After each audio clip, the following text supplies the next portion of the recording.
Good evening and welcome. This is the September 25th, 2024 public hearing of the Land Use Commission.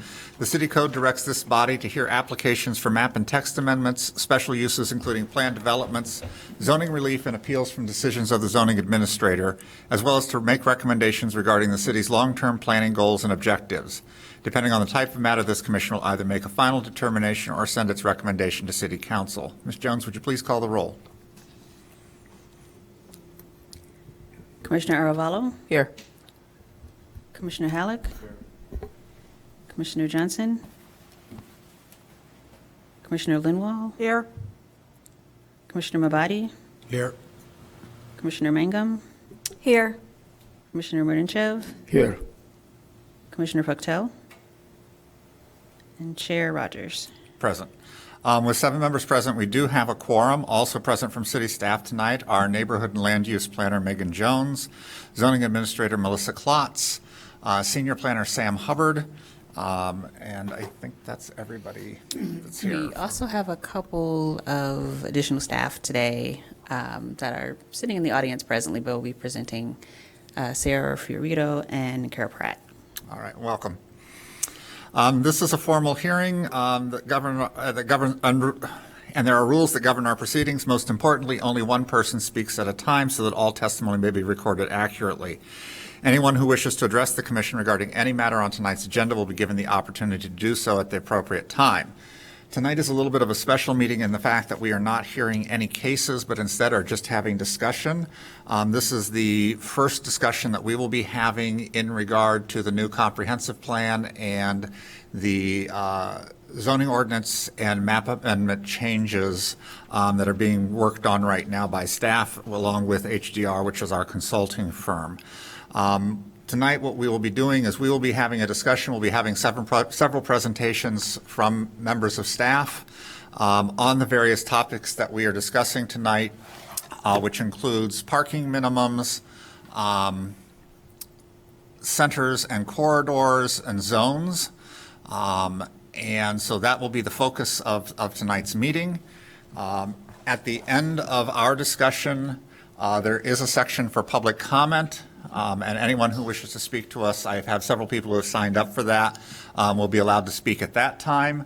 But right now, we're just going to go ahead and get started in with the presentations. I don't know, are you going to go first?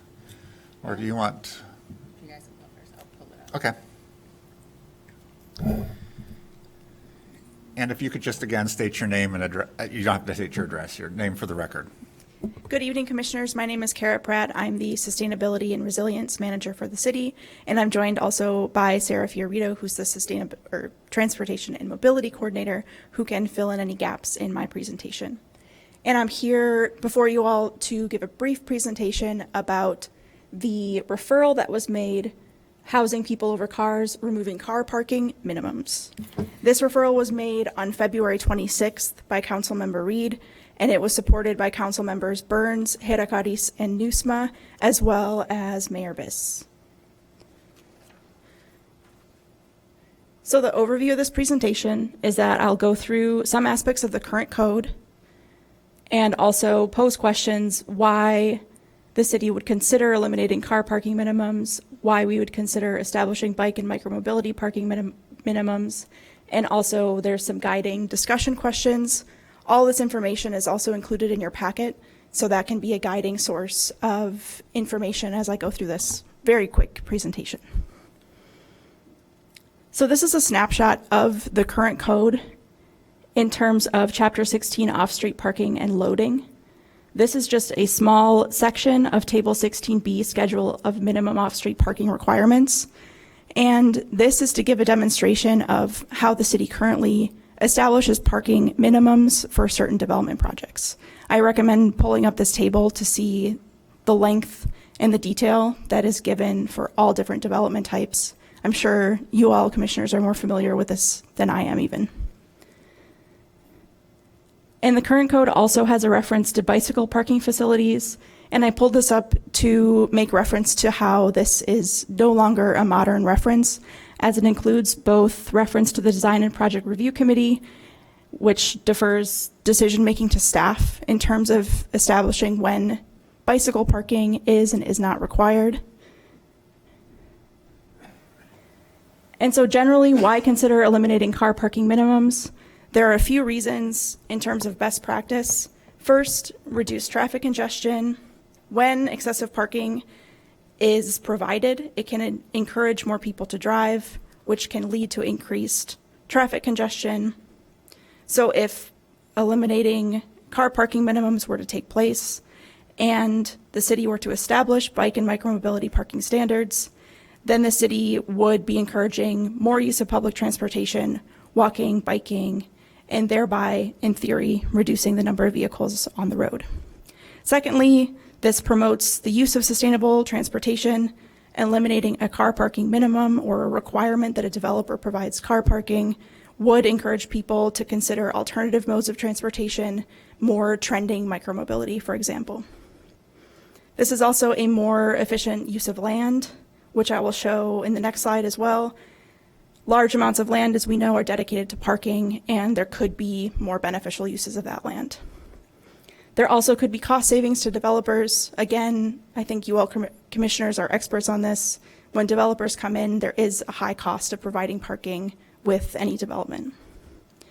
And finally, this is generally considered to be improved urban design. Excessive parking creates spaces that are not pedestrian friendly or aesthetically pleasing. And so by limiting parking, communities can promote better urban design with more emphasis on walkability, green spaces, and vibrant streetscapes. So now this is a demonstration provided by an entity that has researched this topic, just generally showing a small micro living space unit compared to parking spaces. So you could see that with the space used for 2.5 vehicles to park, you could house a person or 2 people in a living space. So furthermore, why would we consider establishing bike and micromobility parking minimums? So we know that there are trends towards micromobility, towards bicycling, towards scooters, Vespas, other types of devices. And so if we were to eliminate parking minimums for cars, it would be important to consider that people do still get around on micromobility devices. And so how would we approach establishing minimums for those devices so that we're not just leaving people without any sort of options for getting around? So we know, as I mentioned before, that this promotes sustainable transportation, reduces traffic congestion in the same way that reducing or eliminating parking minimums would. And as I mentioned, it would also be future-proofing. There are so many emerging trends in micromobility. We know that the thought exercise of Envision Evanston is to think to 2045. And so there's a lot of emerging technology related to micromobility. We would certainly not be the first community to consider this. This is an emerging trend to eliminate parking minimums. Many communities establish car parking maximums. That is not a proposal before you today, but establishing bike and micromobility parking minimums is also something that many communities do. An example close to us is Ann Arbor that has recently done this, and several other communities that staff has looked into as well. So then, in terms of discussion questions, I'm not sure, Chair Rogers, how you would like to handle discussion. So this is what was included in the packet. So I'm not sure if I should defer to you for this part or read through. Don't read through it, but if you can just kind of highlight what you think are the important parts here, and then we'll engage in a discussion once you've done your presentation. Great. So generally, the first question, how can the code balance the cost benefits achieved by eliminating car parking minimums while also ensuring sufficient access to alternatives? Subsequent questions would include, how can the rules support parking for various sizes of those small vehicles, like I mentioned, Vespas, cargo bikes, bicycles, and scooters? And also, what dimensions constitute 1 unit of micromobility parking? These are standards, as you know, that we define in the code. And how does the code allow for different sizes of alternatives? And then the last question is, what feedback do you have for our staff team as this proposal is developed? And one more thing I forgot to mention is that the Environment Board, which is the board that I staff, also has discussed this topic at 2 meetings, and they actually voted to create a subcommittee, which didn't end up meeting, but they have heard of this concept and they have not voted in support of this yet because I think the discussion happens in this body, but they have discussed this publicly at 2 of their meetings as well. Thank you. Thank you. I'll go ahead and just ask the commissioners if there are general questions about this. Commissioner Halleck? Yeah, I have some. In the slide that showed the different cities that had done this, do you have any idea what length of time they've, how long ago they've incorporated? In other words, what track record do they have on this idea? Do you have an example of like maybe a city that's done it for 5 years, or I don't know? Not off the top of my head, but I can look into more details of. That might be helpful to, help people understand that this could work. Another question I had is, are you suggesting eliminating minimum parking on residential, office, retail, everything, or just residential? So or the, what? the referral that was submitted Yeah, was to eliminate parking minimums. period. Yes. So even for retail? Yes. Yeah. And as a reminder, it's eliminate the requirement, Yeah, not the not to eliminate parking. parking, right. So it's up to the developer to, if they feel that their customer needs parking, they'll provide it in their building. Okay. Okay, well, someone else could. Commissioner Ravati?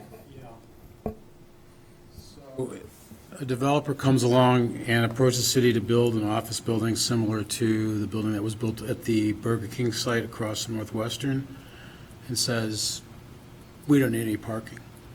It's 100 and some odd thousand square foot facility. How do we facilitate a successful building if we're granting them permission to build that building? Don't we also have a responsibility to ensure that we're not putting the parking needs of that building onto the general area around it, because that would be problematic? I'm going to jump in on this one. In that case, a project of that size would be a planned development, so it would have an entitlement process to go through. The city could require the developer to lease parking from a city garage if we felt that that was necessary, but more than likely, we would feel that's not necessary given the amount of public transit around. And then kind of as a safeguard, something that is in all of the planned developments that do get a parking reduction, they are not eligible for any kind of on-street parking permit passes. So if it was, say, a residential development, those cars couldn't go and park in a neighborhood and take up street parking instead. Sure, no, we've seen, I've actually talked to some people who've owned some buildings and built buildings in town, and they're trying to return some of the parking that they were renting. So yeah, there's a definite drop in the need for parking for residential space, but it is a curious thing if you build something new and you're going to try to attract tenants to come in, parking is going to be an attribute of necessity for the success of a development like that, because not everyone's going to take public transit. And if you force public transit down, cram that into the equation, they may have problem getting tenants to come because not everybody has that type of employment profile. So I think there's a question there that needs to be explored a little bit, because if we're relying strictly upon the code, and that philosophy starts to bleed into the PUD process, the entitlement process, then we might have buildings that are empty, and that would not be good. Well, along those same lines, there's a question with the new zoning code, how many planned developments we're going to have. I mean, I understand that the intent is to make more uses by right development, which then would eliminate the ability to require off-street parking. So that's one thing. Clearly, and there are also uses, if you eliminate a parking requirement, which, I understand the desire to eliminate parking minimums, and I don't disagree with it. You're assuming that a developer is going to build whatever parking they need. If you have a single-family homeowner who's building a new house, they're probably going to want to provide at least a one-car garage, if not a two. So we're not precluding that, but we have certain neighborhoods where they're pretty heavily parked now, and if with some of the other suggestions about allowing 2, 3, and 4 flats in, already built-up congested areas and not require any parking, then you run the risk of having even more congestion. So I'd be interested in seeing some sort of a policy that relates to encouraging people building new buildings to provide adequate parking to serve their demand. One of the problems with this discussion is I don't know what policy statements are being considered. And I think that it's hard to really weigh in on this matter without knowing what the suggested policies are, because the removing the minimum parking requirements is something that goes into the zoning code, but the comprehensive plan has the ability to have policies that talk about the transition between the auto-oriented society that we have today and a future that may not include as many cars and people using more public transportation. And with respect to the requiring bike parking, the other question that comes up is with a lot of the e-bikes and other things. Right now, places like New York City are having real problems with fires, with e-bikes stored in residential buildings. So I don't know what the policy implications are for that. So I think that those are two initial areas of concern that I have. If you want to reply to anything you're hearing, Ms. Pratt, feel free to jump in and respond. So don't think you have to just sit and listen to us. So at this point, I'm taking notes of what staff should look into. Okay. And plan to report back at the next meeting. Is that best practice? That's fine, yeah. Yeah, and to speak to Commissioner Lin-Wall's point, you absolutely bring up good points. I think with regards to eliminating the parking minimums, that is going to be a comprehensive, for lack of a better word, approach, where we look at the full offerings of transit option, mobility options. So it's not going to be a get rid of parking minimums and then we just do what we do. It's going to be looking at what the transit options are currently, if we need to maybe try to advocate for additional buses, additional bus lines, things of that nature, but also if we need to bulk up divvy stations or look into e-bikes or develop more policies about some of the alternative modes of transportation that are out there. So this is a broader look and not just the parking aspect of it. And I know we've really not looked at the parking requirements for items outside of residential really much at all, outside of maybe like a retail space that's going into an existing building. So smaller stuff like that we've looked into, but we haven't done a full review of the parking requirements. So that's really where a lot of this is coming from. Questions from this end of the dais? I have a question. So what about the aging population? I know we're looking at the, e-bikes and other mobility, but I know this is for the future, but, as I age as well, am I going to be able to use a scooter or a or an e-bike. And then so we're eliminating, parking minimums, but at the same time, what have we thought about the older population? I don't think it's on either. Thank you. I didn't know that it was on. I had to switch. Hello, everyone. My name is Sarah Fiorito. I'm the Transportation and Mobility Coordinator for the city. That's a really great question. And I think the important thing to just recognize with this broader discussion, which some of my teammates have alluded to, is that this is not saying that people cannot drive. This policy is not that. This policy is not saying you can't build parking.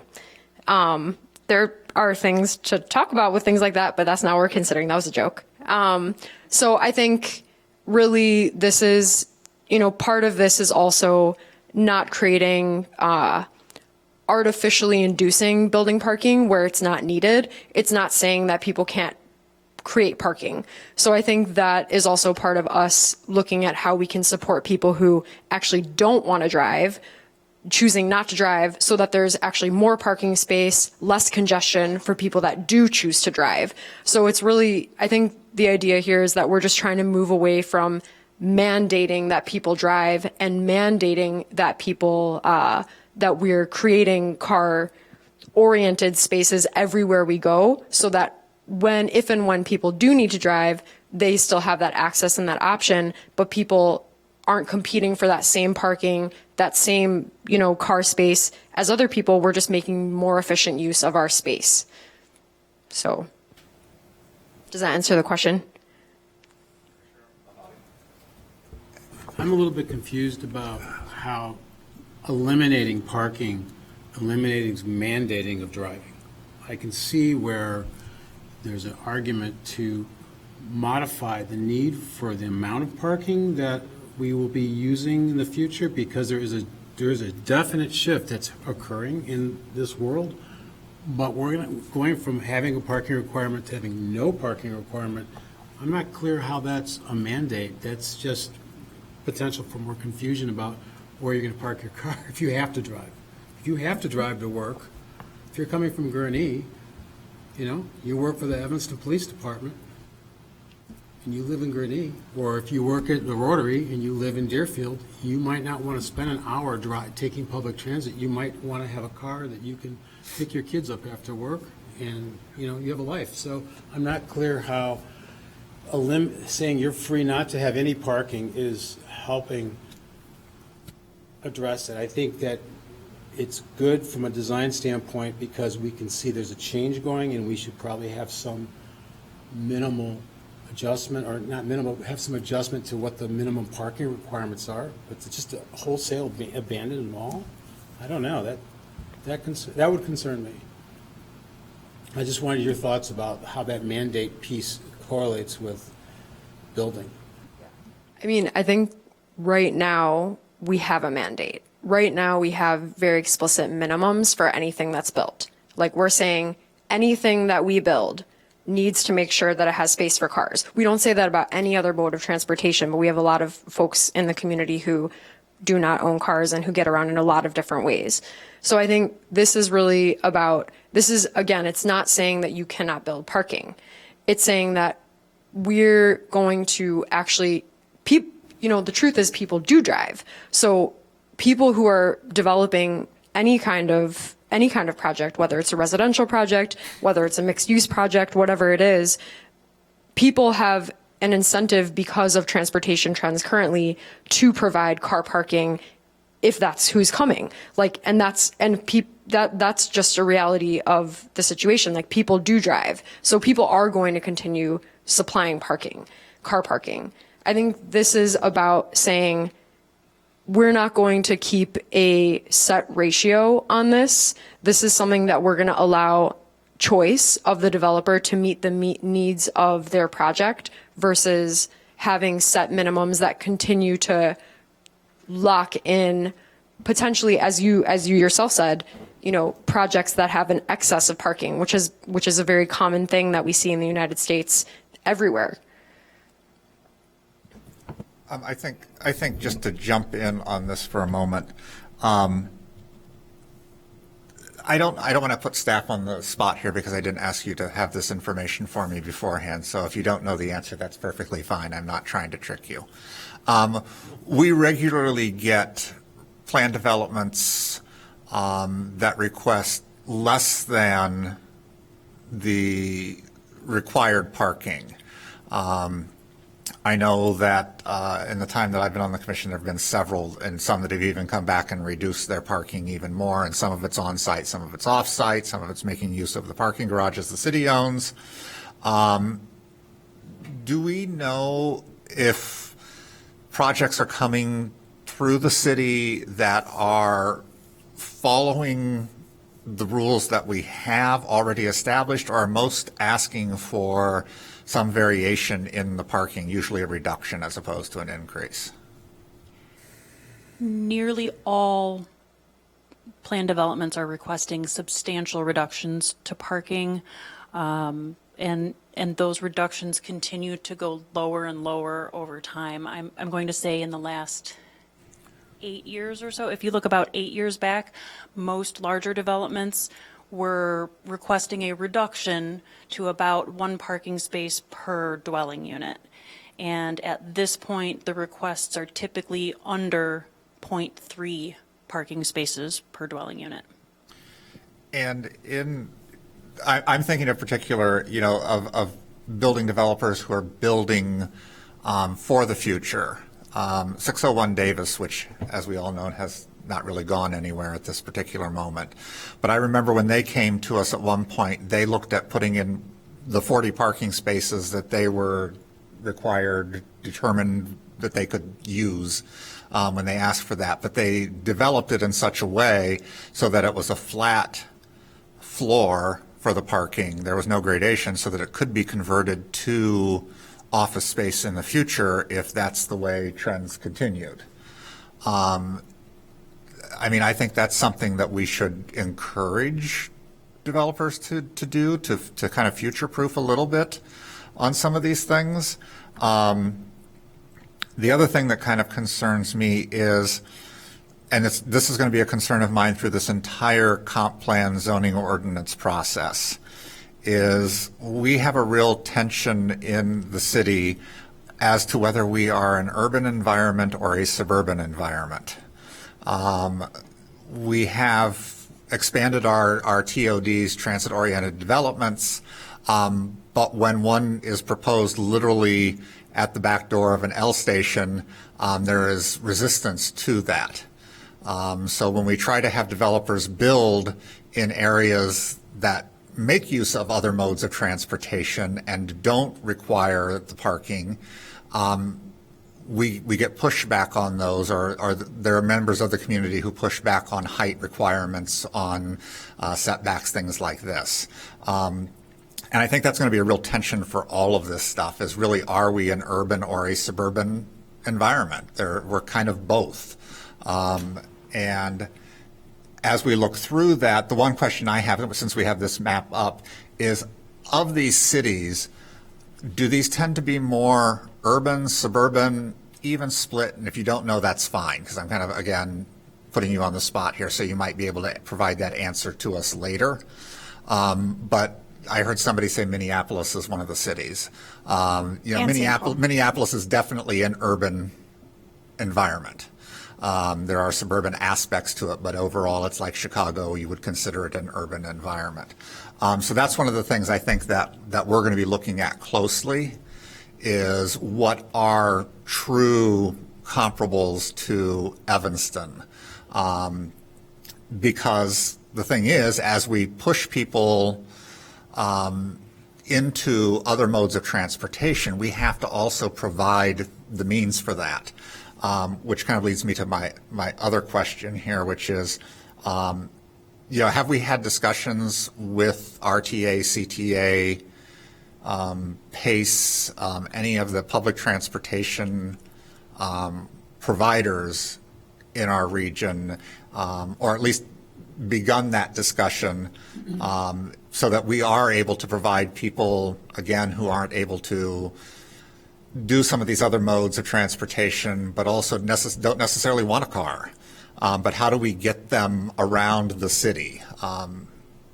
So if you'd like to respond to that. Sure. So there are small towns that are eliminating parking minimums. I don't remember, some names don't come to mind, but there are numerous. And actually, for anyone, a really great resource that I recommend folks check out, the Parking Resource Network. They put some of the diagrams that are in this presentation together. They have a ton of research and resources on their website. I definitely recommend checking them out. And you can actually click on each one of the dots and go into specifics about what they did, a summary, and then go to their website, look at ordinances, all that. The other thing on the topic of, have we started talking to our transit agency partners about this stuff? Yes, we have. Yes. And that's definitely part of this. It's, we do need better transit in the region. That is very much needed. There's a lot of conversation going on at the state and also even federal level about transit agency funding across the United States. So we need way better transit in Evanston, and it is very realistic. There's no reason this country can't have amazing transit, and no reason Chicagoland can't have incredible transit. So that is definitely part of this broader discussion. I'll go to Commissioner Halleck. Yeah, I just had another thought, and I don't think this should be punitive in any way, this idea, but, and I understand the reasons that you've given for this minimum, but this would make it less costly to develop a building. That's probably a true statement. Do we want to tie this to, let's say, an affordability, like if providing more affordable housing percentage? In other words, if a developer wants to go to the minimum parking, then they have to provide a higher level of affordability. Just a thought. I don't know if that's a good idea or a bad idea. I think, well, I'm never going to say anything about that we shouldn't have folks provide more affordable housing. We definitely need that. But I think it's important to note that the purpose of this is to unbundle car parking from housing provision. The idea is, hey, not everyone who needs housing has a car, needs a car, wants a car. And this is because we require provision of car parking with all of our developments, we literally bake in the cost of car parking, which depending on where you are, depending on the style of car parking, can be up to, tens of thousands of dollars per stall, literally. So this is a way of unbundling the provision of other kinds of projects from car facilities. And so I think it just makes the cost of building less costly, which is great. I think once you get into mandating, hey, if you get this, then you don't have to do that, that already sort of is part of what many cities do. But the idea here is that this is not a reward for not providing we're actually giving people the option of not having to provide parking they don't want to provide. So that's the idea. Before I go back down here, I just want to see if there's people down here. Ms. Mangum? Hi, quick question. Thank you for your presentation. So in our packet, the description says eliminate parking minimums to reduce housing costs. So when you mention reducing housing costs, is that just for the developer, or how are the housing costs being reduced? Are you referring to the referral request? Yes. So the referral request is put in by elected officials, and so all of the framing of that and the wording of that is submitted by elected officials. I believe the intention behind that is that, as was mentioned previously, that it is expensive to provide parking from the developer's perspective. And I cannot claim to be an economist to get into how affordability ties into housing. So I think the idea that has come up before is if you have a lot of parking that's provided and it's not necessarily being used, or even if it is being used, the cost to keep up those parking spaces then gets transferred to the tenant that happens to be in that, or the tenants rather that happen to be in that building, or it's a space that is outright purchased if it's like a condo building. So I think that is where that particular statement comes in for that. Thank you. Commissioner Merchev? So I have two questions that are kind of connected. The first one, is there any statistic, let's call it statistic in the planning, how many parking spaces are currently in Evanston? How many of them are used, let's say, percentage enough? How many of them are not used at all, and so on. And is there a kind of a modeling if we eliminate minimum parking requirements? How many cars will be on the streets? So I'm usually, let's say, planning based on some statistic which starts with analysis, then there is prognosis, then there are concepts, then there is a solution. And it's based on numbers. So I'm asking whether there are some numbers. And connected to that, if there is a modeling and we have to, let's say, think about the worst case scenario. Let's say nobody wants to build a parking and all the cars are parked on the street. Let's say with time, this probably will go away because people will start using more biking, transit system and all that. But I'm pretty much sure that for a decent number of years, there will be more cars on the street. And if we think a little bit more in detail, let's say people park on the street, but we want to have bicycles. So we have to put a bicycle lane. Then we have to cut some of the grass areas, because we have to expand the street to accommodate traffic, maybe one lane or 2 lanes of traffic. We have to accommodate parking, we have to accommodate bicycle, but we have to think about the green areas, about the walkways, the sidewalks, and all these things. So this is an avalanche of problems, and I'm asking whether there is enough, let's say, statistic, modeling from other cities or modeling for Evanston, because every city is different and we have to be concrete about our place. Thank you. Thank you. Staff will look into the question of parking spaces offered and availability to the extent possible that we can get that information. In terms of modeling, I'm not confident that we would be able to have any modeling that would be ready for the next meeting. However, as my colleague mentioned, we're looking at what other cities have done, and I have the first question on my list is what other cities have done this 5+ years ago to learn from their experience, and so we can bring that information for next meeting. Thank you. Mr. Rabati? I have one last thought about this that I wanted to extend to, pardon me. The conversation has been floating around the parking spaces that are not being used. And when we talk about residential properties, it's a single-purpose entity. It's only residential. It won't be commercial. It won't be anything else. It's just one thing.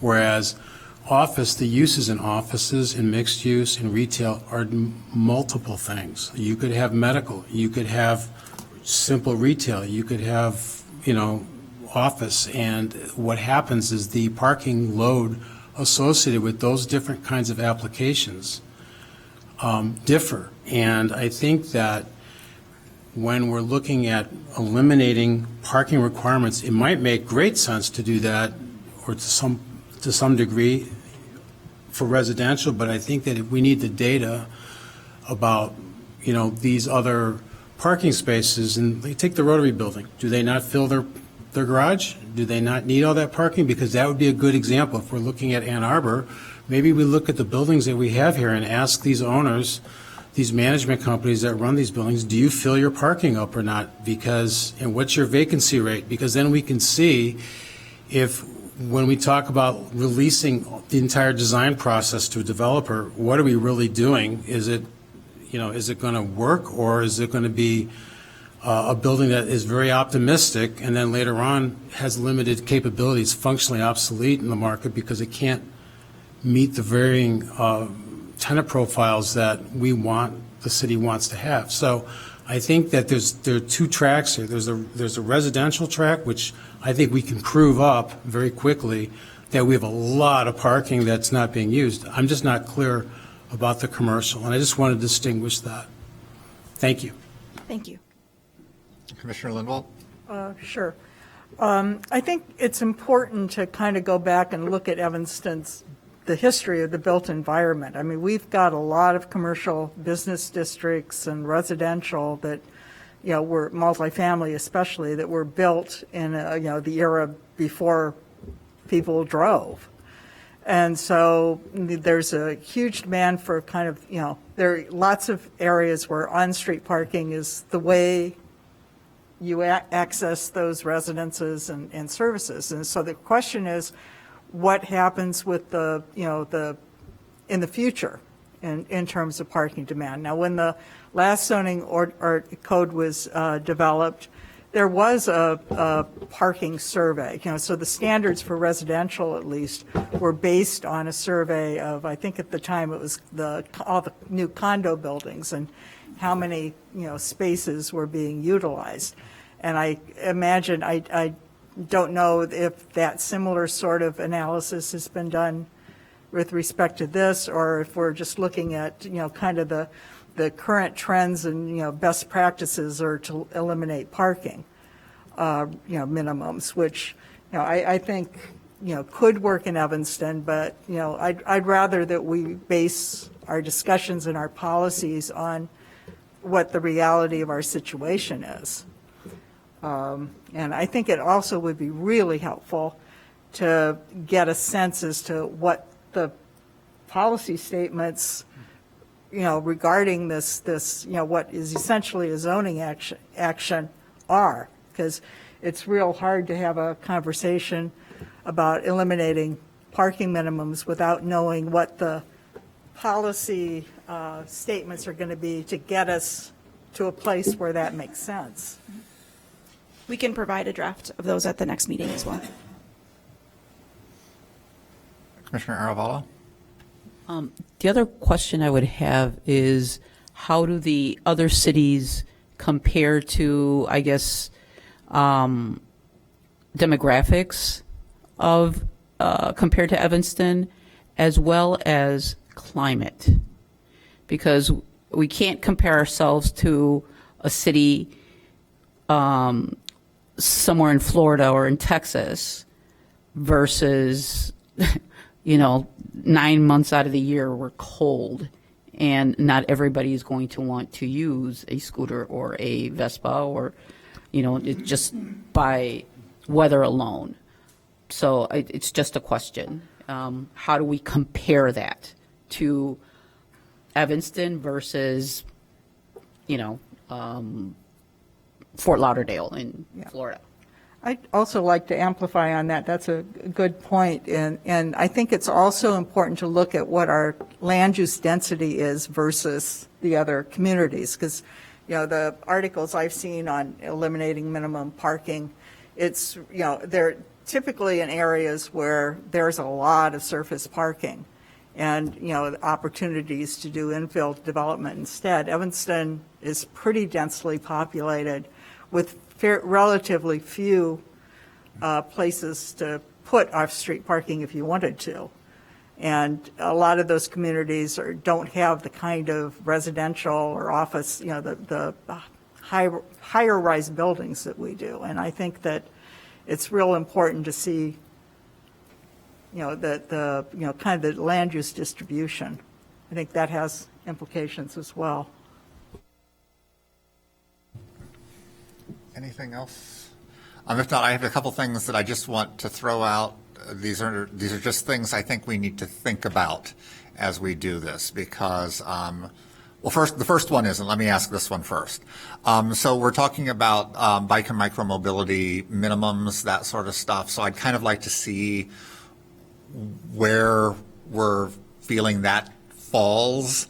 Is it one per unit on larger buildings? I mean, again, kind of echoing, I think the core residential districts are going to be very, very different than a lot of the downtown development, just because lots of those areas are developed and they're single-family homes and people have garages or parking spaces, whatever that case may be. So I'd like to see kind of what we're thinking of in terms of bike and micromobility minimums. Something else I'm just going to throw out there because it just came to my mind was I actually saw something in my Twitter feed the other day. It was basically a bicycle parking garage that was built near transit, so people could ride their bikes to the transit station, and it wasn't just like, I live near the Howard Station. I think there's probably about 12 bike spaces there, which doesn't do a lot for pushing people into that, riding their bike to the station and then taking public transit the rest of the way. So that's something just to throw out there as something we may want to consider as making a use that could be developed in Evanston, or something that could be developed in one of our TODs, something like that. So that's something I'm interested in. A couple of things I think the city needs to be prepared for and maybe keep an eye out for and maybe try to circumvent before they happen. One is when we do lots of these developments, we put a requirement in saying that they cannot park on the street. There is no residential parking on the street. That gets kind of hard to police in some cases. What do we do when bunches of neighborhoods come and want to start making themselves restricted residential parking zones? And how does that impact everything else? So that's just something to keep in mind as we're working through this process.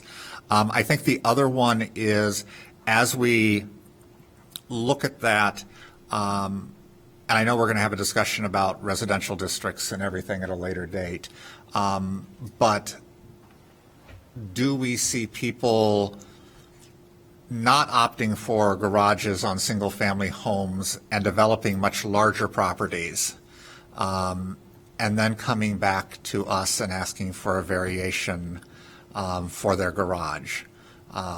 We've seen that happen. I know one time in the time we've been here, somebody tore down a house, they built a new house. It was so large that they didn't have the requirements they needed then for their garage, so they came in and said, we need a variation for the garage. So is there something in the process, and again, we've not seen the entire thing, so we don't know, but that's something I think we should look and keep in mind so that we don't have people building larger homes, which kind of is not what this whole Envision Evanston is all about, because larger homes are not as affordable as smaller homes. And then what do we do in the case where people then come back to us after development and say, we want all this parking? And what does that do in terms of our building lot coverage minimums, our impervious surface minimums, and just the crowdedness of a developed lot? Or, on that same point though, or building that large home, not building a garage, and then parking on the street, and then home after home after home uses street parking, which is not, I don't think is very good either. Yeah. Anything else from any of the commissioners? So we've thrown kind of a lot at you, but this is a discussion, and so this is the first time that we're kind of talking about this. Do you have any questions that you want clarification for, either one of you, on things we've said or things you'd like to maybe push back on us for or anything like that? No, I will reiterate that the Environment Board was interested in having a subcommittee on this topic. Certainly, sustainability staff is still willing to staff a subcommittee like that and hold public meetings on this topic. that offer still stands to this So body. I was approached about that, and the problem is we're into this process now to the point where trying to establish other subcommittees. So I'm really going to request that the environmental board kind of lean in to help educate us through this process and share your thoughts through this process. My understanding is that although we are the board that has the public hearings, moves things forward onto city council and everything, that preservation and the environmental board both also have roles in this process. And so we want to make sure that you're taking advantage of that. And so if you feel that you need to have some time with us, feel free to reach out through the others, through your counterparts in that work with us. And we'll do what we can to try to have some time set aside for those discussions as well. But we are on a very tight timeline, as you probably know. Yep. So thank you for coming, both of you. And if there's things you think of, send them to Ms. Jones, Ms. Klotz. They can forward them on to us if there's additional details you want us to look at. I did write down the Parking Resource Network as a place to go and look. So that's one resource that we can have. But if you think of other resources that may help us in this process, please do forward them on to us. Sure. All right. Thank you both very much. Now we will move on to Ms. Jones. I think you're doing the rest of the stuff, are you? Yes. All right, so I do not have a presentation. However, I will pull up the map that was actually provided within the staff report. I'll pull it up on the screen. All right, so what I've pulled up on the screen is the suitability analysis map that was created generally for use during the development scenario workshop. And I also printed out copies so you can look at it a little bit more closely. I do intend to have you go through a quick exercise to assist in the discussion, but what I'll be mentioning here is discussing a center and corridor framework. So basically, this will be a strategy that will help us focus on increased development around more populated centers that are connected by corridors. And this takes into account the existing or possible future transit options that are available, some of the existing land use that and amenities that are currently available. And generally speaking, when we're talking about centers, we are talking about areas that are designated as hubs for economic activity, cultural activities, social activities, so a little bit of placemaking as well. And these are typically going to be mixed use developments to incorporate the variety of uses that we're talking about. So residential, commercial, maybe some office or recreational spaces. And when we're talking about corridors, those are going to be some of the more major arterial routes that will be generally better served by transit options.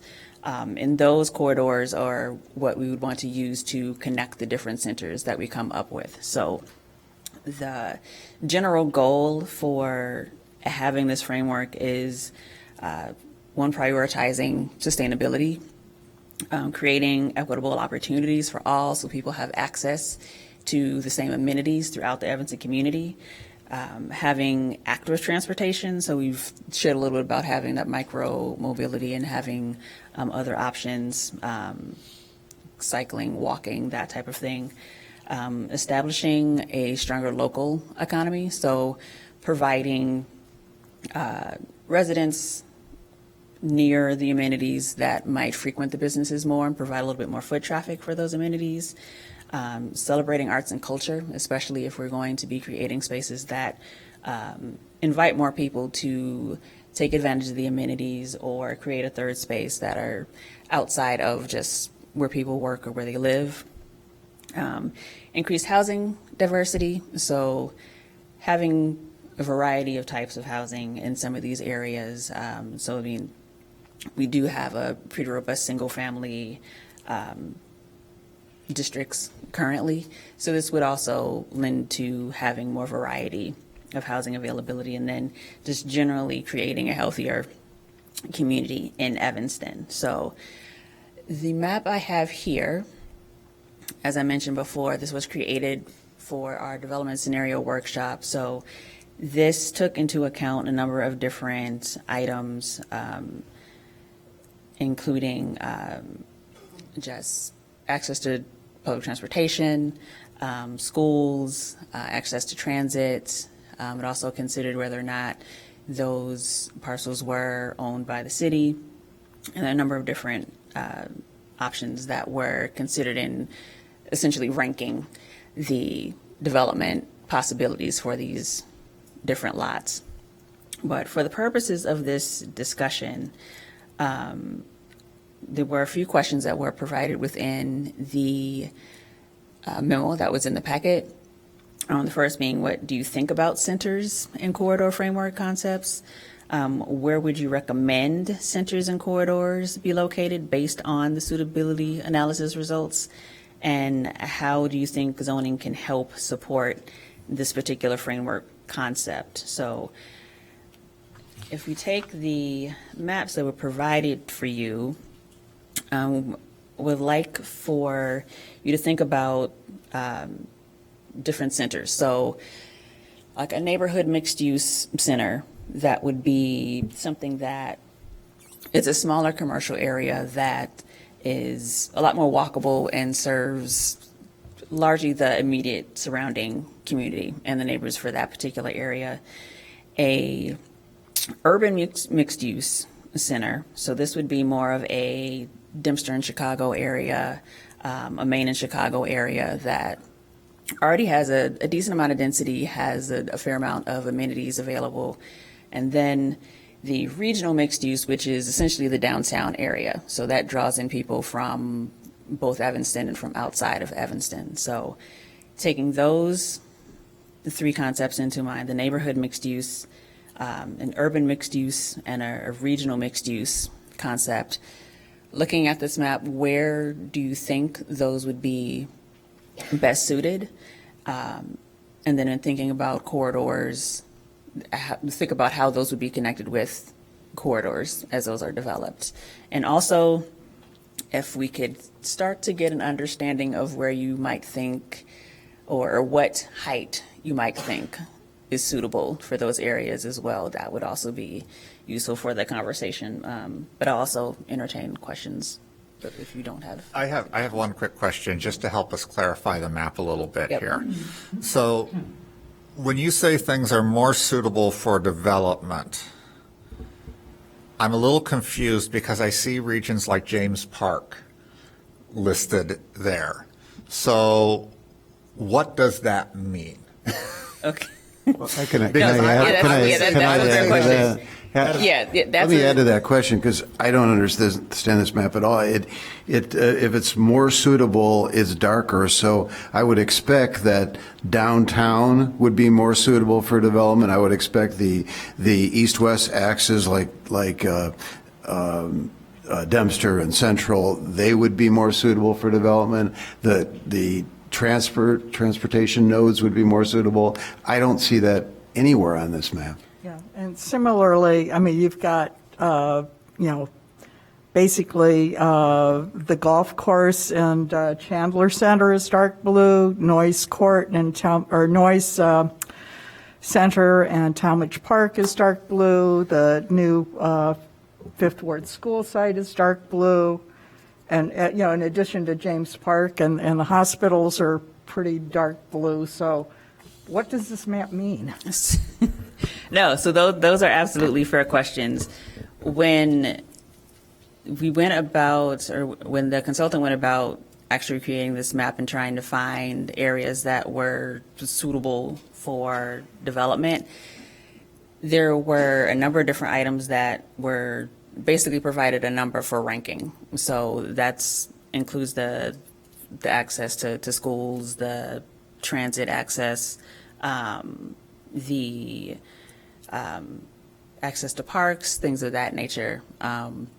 So those were basically just baseline numbers that were provided.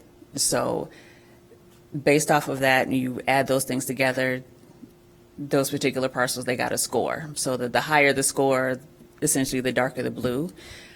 That being said, with the knowledge that we have about particular parcels, that doesn't necessarily mean that we're going to aim to redevelop those, especially if we're talking about the hospital. So I think they may have plans to expand in the future, but we're not necessarily So just to going kind of go for clarify, using my example of James Yep. Park, obviously it's going to score high because it has access to a park. those. It is a park, yes. It is a park. There are bus lines that run along there. One, anyway. Well, there's one that goes north and one that goes east-west there. Plus you have Dawes School is immediately next Right door. And you have retail across the street. So what you're saying is that the reason that it's dark blue is because it scored high on all of those matrices. Correct. And therefore, it rated as a more suitable place to develop. But we, in looking at this space, will say, well, we aren't going to redevelop our largest park. Right. So, You may decide to put more amenities in that park. right. Due to it having a So when you greater say access, development, yeah. it's not necessarily we're putting a building here, but we are going to somehow enhance the space. Yeah. Or maybe this is a place where we look at if there are places in the city that are not being served by public transit, that's a place where we suddenly say, hey, this is something we need to be looking into. But why is downtown not highly developable? It's near transit, it's, the center of the city, it's. Doesn't have any parks. Because it doesn't have any parks? Well, there's no parks, there's no schools, so if that's part of the, Yeah, I think That's this part map of it, is. and then just like a land availability as well, just it's. I think maybe there were Considering the too many inflow aspects, factors yeah. that went into this, and it's distorting the whole picture. I think this map is very confusing and ought not to ever show up in the comprehensive plan. It's my Can I- basic recommendation. yeah. Can I make some suggestions, if possible? Let's say old-fashioned way how we did this was this map should be separate for the different kind of amenities that are necessary for urban planning. And I would combine it with the so-called walkability. Because we know that, for instance, grocery it needs something like 15 minutes max radius of serving for walkable distance. So back in the days, we did these maps for each major amenity, let's say one for schools, one for parks, one for groceries, one for larger developments like malls, like Home Depot, something like that, with its radius. So it's somehow a center with the radius that shows its walkability or its accessibility by any type of transportation. So this will be, I believe, the way that we can understand more, and actually it will show what parts of this city are not served currently by anything, because it will be out of a radius of serving, and it will be easier to understand where and how we can improve things. So not to derail everything that you've talked about here, I think there are some benefits that we can talk about in terms of the centers and corridors, and going to your division of them into three different areas, basically. One being a regional area, which is basically the downtown area that served not only Evanston, but Chicago, Wilmette, Skokie, and beyond. The urban district areas, which are going to be more of our I kind of look at this as being kind of like the regional areas are our current D districts, for the most part, the downtown core district. The urban areas being more of our commercial C districts, and the neighborhood districts being the old B districts, because that's where everything, when the city of Evanston was developed, there were grocery stores on corners, there was a pharmacy on the corner, these sorts of things. Now, lots of those businesses are gone, but what can we do to try to not necessarily bring those types of businesses back, but businesses that are suitable in those areas? So I don't know if that helps reframe it a little bit. Because I do agree the map is a little confusing because we don't know what the score was, why somebody scored higher than someplace else. I think I would probably, go along with what you're suggesting, but I think like C districts that we have left, they originally were, along Chicago Avenue when we had auto dealers, and which we don't really have so much of anymore. So I think that it's really kind of where the shopping districts, so better might be to look at the business districts, in the Evanston Product Plant, and those as being the kind of the nodes that we're building around, along with obviously the transit stations.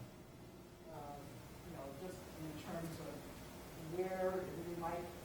where you might have a concentration of uses and facilities that could be the focus of maybe a little bit more density. I mean, I don't know that we need, tons of density, just again, because it goes back into the parking. Because, for the next few years, I expect we're going to have the majority of people want to drive. And so there's a transition period that we need to kind of build into the policies that go into the plan. And to go along with that, so let's say that we decide, and I'll pick on Howard Street because it's my neighborhood, so I won't be offending other people outside of my neighborhood. Howard Street is basically 1 to 3 story buildings for the most part. If we decide to make that an urban district corridor or whatever we're calling this, it's not like all of a sudden there's going to be 7-story buildings built overnight on Howard Street. So there will be some period of transition that's baked into the whole process. I think it's kind of identifying what is appropriate in these neighborhoods. And if they are kind of our core business districts, and I'm using that as a generic business, not our B districts, that it really does become sort of a looking at what can be developed there in the future as we move forward, knowing that it's going to take time for any of that to happen. And I don't think it's going to necessarily be a case where all of a sudden you're going to have, one huge building go up in the middle of everything. Hopefully we can plan that so that it's not something that's really bizarre and out of place. Yeah, and just to, not to confuse things, but having a park in that area, I know we talked about parks, is also an asset. So it's not just density that we're talking about. We're also talking about things that are not dense, but there's certain activities that would enhance the level of activity in some of these areas. So it's, I just don't want to say, oh, it's just about density. It's not. There's a couple other thoughts about this being more of a symbiotic relationship. I mean, when we talk about density, we have horizontal density, we have vertical density. And, I'm looking at this map, for example, at the Dodge and Dempster site. And if you go behind the shopping center, there's a bunch of commercial industrial buildings. And it's a developable area. But when you look at that, you have to look at it from a standpoint of what's in the ground right now. you know, what's there? Because if you're going to put, for example, affordable housing someplace, because you're going to go for where the land is most affordable, if you want to build affordable housing, and not that you wouldn't, allocate affordable units in a mid or high-rise development, that's a built-in caveat, but if you're trying to build low-level, single-level, two-level housing, you're going to have to look at the land and what's inside that land, because if it's toxic, that changes the cost profile completely. It might make it not possible, so you might want to revisit what you put there. The other thing is, we should be looking, I think, at downtown as a very high possible location for development, because when you talk about trying to get rid of or reduce the number of vehicles, and you want to increase tax revenue so that you can afford to do the other things that we want to do, you want to create housing that has the least amount of load on the infrastructure of the city. And if you're building mid to high-rise residential in the downtown area, you're not creating housing that's going to drive large families. They're usually mostly empty nesters in the beginning, or for some of us, empty nesters in the end. And those people don't have children. You don't have to build schools for those people. You just rent to them or you sell to them, and you have the benefit of that tax stream without the load that comes with it. So I think that when we look at this design, we should be considering what's in the land and what we can do with the land, and then see how we can match up corridors and, patterns of access, because it's not a given that anything that we're looking at, we can just make it happen that way. I think we have to look a little bit more deeply at the site and what the possibilities are for the site. So now that we've kind of derailed everything that you had presented to us, what would you like to do? What would you like from us? What discussion do you want to have? And that goes for all of staff. Well, I've been taking notes, noting what you have brought up as concerns or what should be considered. And absolutely, there are a number of different just market factors that would play into this for whatever policy that we create. I think still for the purposes of this particular exercise, still thinking about possible centers, whether it's current or just kind of a future land use consideration, where we want those centers to be, where you see the major corridors to be, and they may very well be existing already. And then, again, getting back to that appetite for what type of height might work in those areas. Taking into consideration the discussion about a lot of the development having to be infill, you don't necessarily have the opportunity to expand out, so we'd have to expand up. So that's where a lot of this discussion about wanting to know where that would be best suited and how much height would be appropriate, or what you feel would be an appropriate height for those particular areas. So I think to help us with that, though, and is you have to have the tools and a map that shows more clarity what's going on currently with the city would be helpful, incorporating all the comments that were made. Also, when we do revisit this, I think it would be good to have images of the different areas just to help people recall, okay, this is what it is now, and how does that feel, and what are the exceptions to the predominant height, for example, and how does that feel, and obviously we're familiar with these areas and we can go out and visit them again, but that would be, I think, helpful as tools. Commissioner Arevalo? I also am a little confused with the map. Living in the Fifth Ward, so over by Emerson and McCormick, it shows me it's less suitable. So what does that tell my neighborhood, especially if we're trying to develop other things in not just the downtown area or downtown district, are we not trying to, make transportation a lot more, I guess, ease of transportation? Because I live on Emerson, there's only one bus line, and then McCormick, there is no bus line. So, how does that help, let's just say, my district?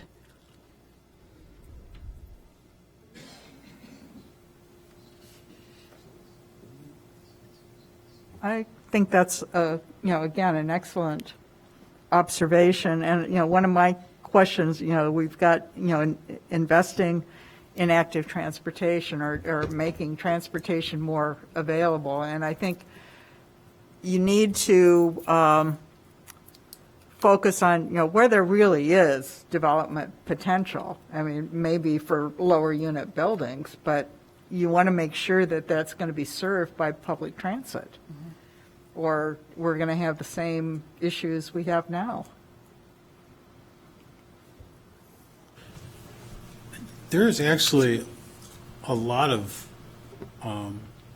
currently, that's industrial or commercial zone land that runs along these major arteries that you could conceivably build low elevation, single-family, or not single-family, multifamily residence to garden-style apartments or up to 3 levels. I mean, we have over by, I think it's over by Fleetwood, there's a little community of center entrance Six Flats with garden level apartments, English basement level apartments built in the last 15, 20 years. And I think they're subsidized, but if they're not, I apologize, but they're really well-kept buildings.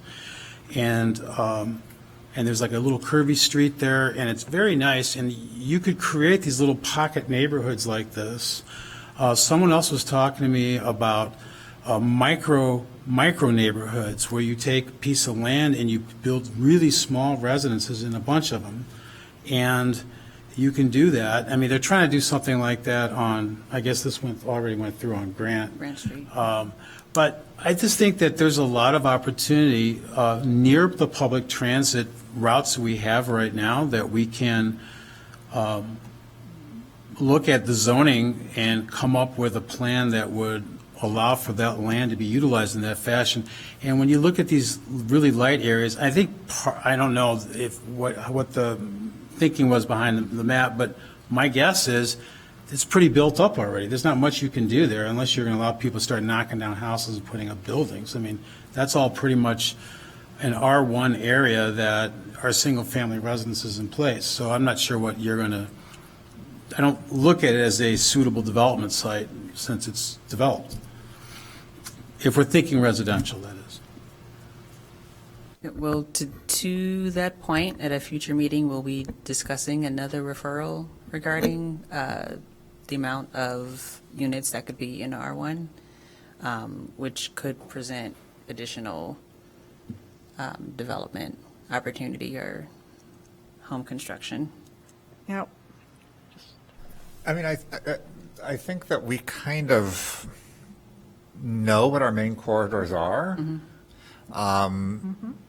Chicago and Green Bay are kind of the major arterial street heading north-south because our train lines kind of mirror those. So that's going to be a highly traveled area. Plus, those are the main roads that people drive up and Central down. Street, Main Street. And then, heading east-west, all of our business district areas that we have, which are Central, Dempster, Maine, Howard, Oakton is kind of an outlier because it's really only developed commercially at the one end. Everything else is residential. So, I mean, I think we kind of know what our corridors are.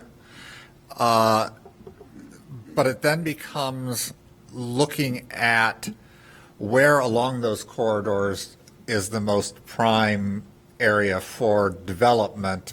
And that, when I use the term development, I'm not talking necessarily even about building buildings, but for park space, if there's areas that don't have park space, for, we're probably not building another new school anytime soon, but any sort of amenities like that, that would be served along those corridors.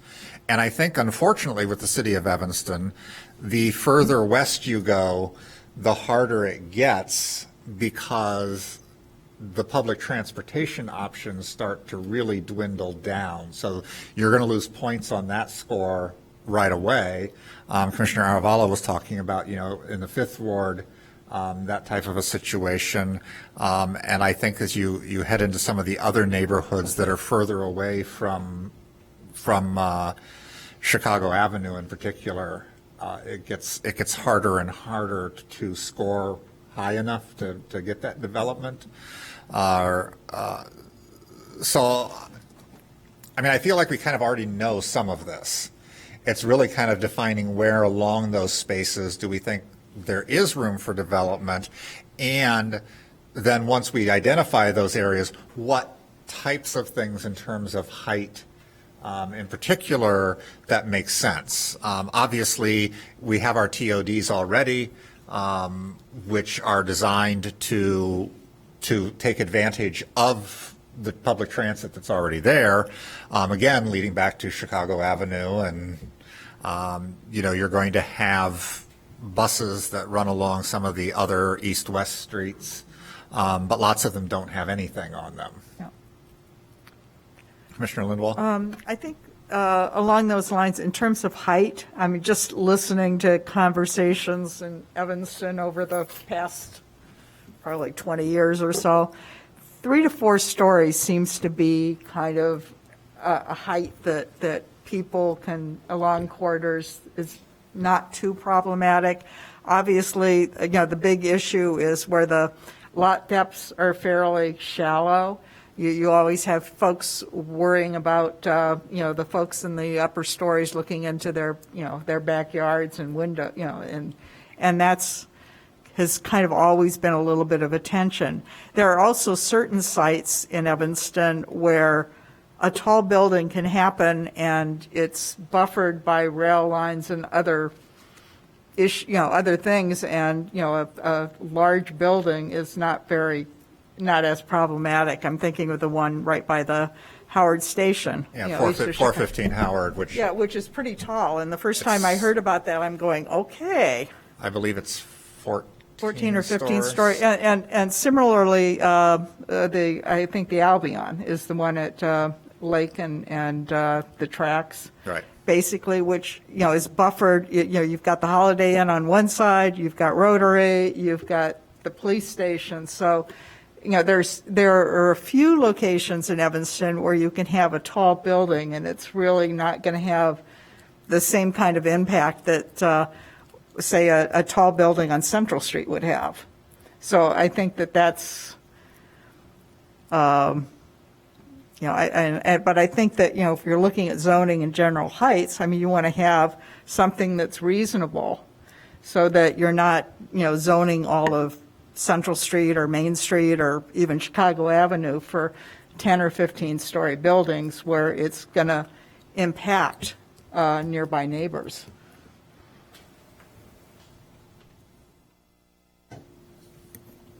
So I have a bit of a follow-up question to that. When we're talking about the heights and thinking about downtown where we have the ziggurat setback, is that something that you were still, or that you would still entertain having, or having it altered some kind of way, or having that possibly be in?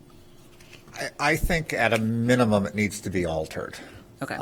Because I don't remember the exact setback that is required on some of these ziggurats, but on a shallower lot, it's like 40 feet, something like that. 40 feet, I think. 40 feet, yeah. Yeah, so when you're on a lot that's only 100 feet deep, you've taken over half, you've had them set back half of the lot already. So maybe it's based more on a percentage of the lot, but I do think the ziggurat is effective in helping. Can I clarify that, ziggurat? You don't mean building that looks like that are buildings that are stepped like ziggurats. You mean it's transitional areas. No. So it's a building that maybe is on the main 5 floors covers the entire lot, but when you go then to sort of a tower where it's set back from, Because there's also the issue of, in a more global sense, center of Transition downtown areas. versus yeah, perimeter of that's downtown versus. the wedding cake, or I've heard it called a couple different things. But, Yeah, I'm not familiar with yeah. these.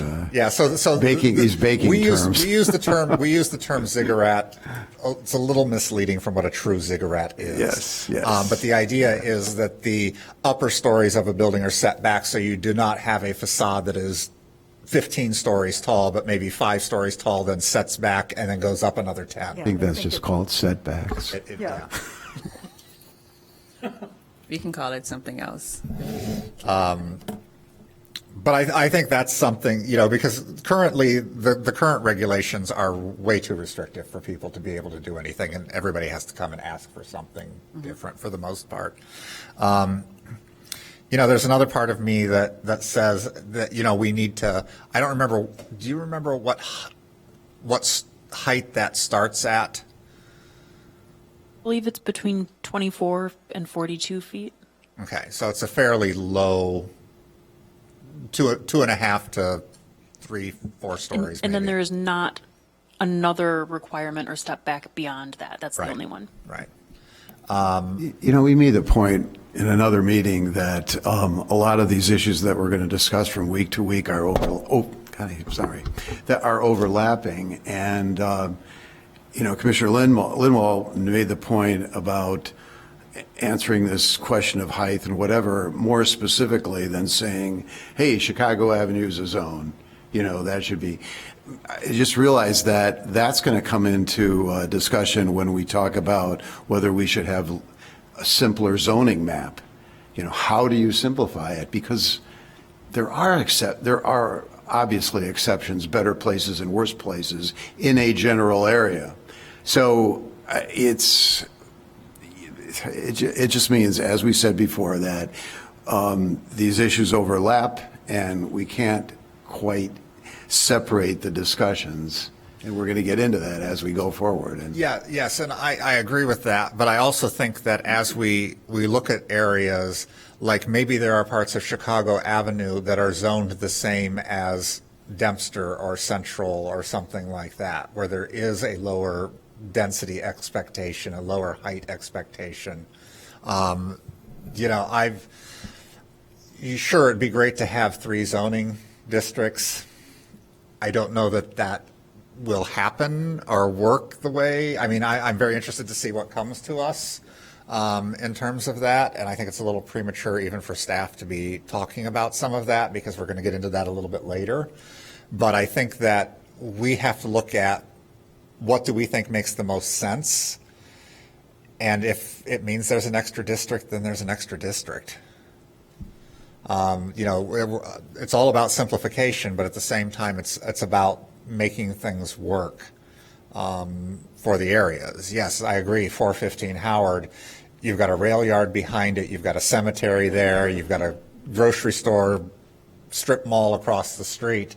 It really is not having an impact, but as we've seen, and we're going to see again, because it's going to be coming back to us with 1621 Chicago, when you have a building that can be zoned for a higher height, abutting single-family residential properties, that's where the tension comes in. So we just kind of have to look at, and that's what makes me think that maybe there are points along Chicago Avenue that are similar to Howard Street to Central, where you have a business district that abuts a residential neighborhood and a primarily single-family or low-height neighborhood. Anything from this end of the, I don't want to leave you out. If there's things you would like to throw in, please feel free. Other questions from you, Ms. Jones? I do not have any additional questions. If there's any other things you'd like for us to consider. Was this helpful for you? No, it was. I thought you were going to say no, it wasn't. No, it was. It was. Okay. 'Cause I mean, it's really kind of hard for us to respond in the theoretical.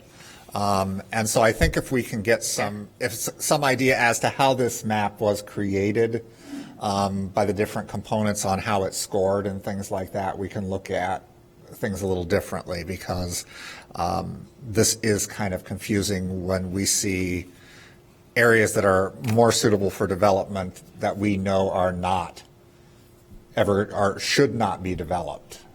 James Park being one of them.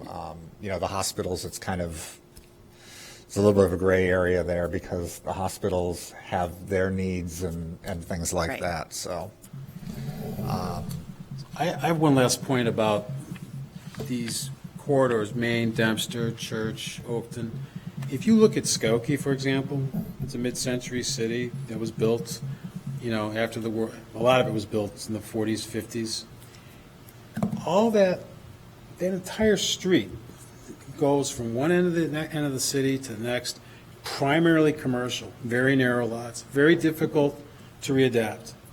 And we're blessed here in town that we've done that already. Over the last 100 years, we have mixed use, we have residential, we have multifamily, we have commercial, all running up and down these streets, and industrial. So the elevation vibe that we have experienced is fairly constant. It's not like we have another downtown area with 20-story buildings that we have to, figure out, do we want to do that or not? We are at 3 stories for the most part up and down these streets. There are some exceptions, and I think that if you look at the elevations that we already see there, we should probably work inside that envelope, up and down a little bit, because that way it's not so intrusive to the aesthetic of what's there. And I think that we can redevelop some of these places that will increase residential that we need, and we can address public transit. We could carve-outs for buses and whatnot, and we can maybe consider, and I'm going off on a tangent now, but maybe consider, as we do with affordable housing, maybe adding green space to these planned new developments, increasing that notion to address some of our other concerns. So those can all be done inside these existing, the framework of what we have. I think it's a great opportunity. I just would like to also reiterate something that my fellow commissioner mentioned about looking at environmental issues, because some of these areas, that particularly those that were former industrial or that are currently industrial, have environmental issues that would probably preclude residential development, or at least make it much, much more expensive. I know at the development scenario workshop that I attended, the Valley Shopping Center site was one of those. And the reason that site is all asphalt is because it used to be an industrial plant. And so, it's all paved because that's how it was the contamination was encapsulated. So I think that's something that I don't know that staff has got much information on where our problem sites are, but I think that that's something that ought to be, considered as nodes and corridors are being identified, particularly for residential development. We do have maps that show the old industrial areas, and including the railroad tracks that ran through town, because lots of stuff was along those areas. But definitely something that would be important to look at, too. Anything else, Ms. Jones? That is all I have. We will come back with additional information and other topics to discuss. Okay. Anything you would like to add, Ms. Klotz, or questions? Anything? All right. That was the only presentation you had, or the only thing you were talking about. Okay. So that kind of concludes the topics of discussion that we had on our agenda this evening. So now we go to the next item on our agenda, which is communication. So I don't know if staff has anything you want to communicate. We've been communicating all night, but if there's anything else you'd like to add? Yes, so We did the poll for the possible meetings, and we've heard from everybody in getting the possible meeting dates together for that. This past Monday, we took the recommendation to see if we could get some additional funding for the additional meetings to council. They did not approve the additional funding. However, they were happy to have us hold additional meetings. So we will have a couple of meetings that'll be led by staff, and then the consultant will still work within the envelope of the 4 meetings. I think it was 6 meetings altogether that were part of that. Does that So- push us to the other calendar then? That pushes Right, us to the into second January. calendar, which takes us into January. Okay. Correct. And I spoke with the mayor after this, and what we're going to talk about doing is, once we get our schedule firmed up, then I will be talking with the mayor and staff for when we're handing things off so they can plan what their schedule is going to be like for the final adoption, and then we can present to the community from beginning to end all the opportunities that they will have to address the legislative process. I was going to make a comment on this. This remains to be seen, but, and I congratulate the staff because I think they're doing a superhuman job, and we're going to continue, I think, to unfortunately throw more and more work on the staff, which takes, staff power, manpower, staff power, and it takes time. And, like I said, it remains to be seen, but this is as we all know, this is a very important process. To rush it would be a huge mistake. I mean, we haven't heard from the community. Well, in some forums have had community input, but just today, I think it showed how complex these decisions are, and how much more information is needed to make the right decision. And it's really dumb to go through this and have a hard deadline where we're rushing things, we're not getting the right answers. So I think that, and I think the city, the community would agree with me that it's got to be done right. And we all agree that it's got to be done right. So whether that's January or whether it's February or March, I think it just is what it is. So I agree wholeheartedly with you. We are going to go publish a schedule. There are certain things that will be potential things that throw us off that schedule. But we're going to publish a schedule and try to stick to it as best we can. Because I know that City Council is eager to get their hands on this and to get their input involved. And to get it all adopted and in place under the current city council before the next city council is seated. But I'll be working with staff in the next day or two. We'll be putting out our schedule and what will be happening along the way, because we also not only have this, but we have our other business to take care of. We have 2 planned developments that will be coming our way in October. So those will be kind of precluding us from doing some of this work as well. But we will have some extra discussions. We have a discussion coming up on green space and landscaping, and one on R1 through R3 districts and how they would be impacted under the new zoning ordinance. And the map amendment that would then show how those individual neighborhoods would be affected as well. That's the one thing I keep throwing out there. We keep talking about the comp plan and the zoning ordinance, but everyone needs to remember there's a map element too, because that's where we decide this sort of stuff in those areas. Anything else, Ms. Jones, for our communications to the board?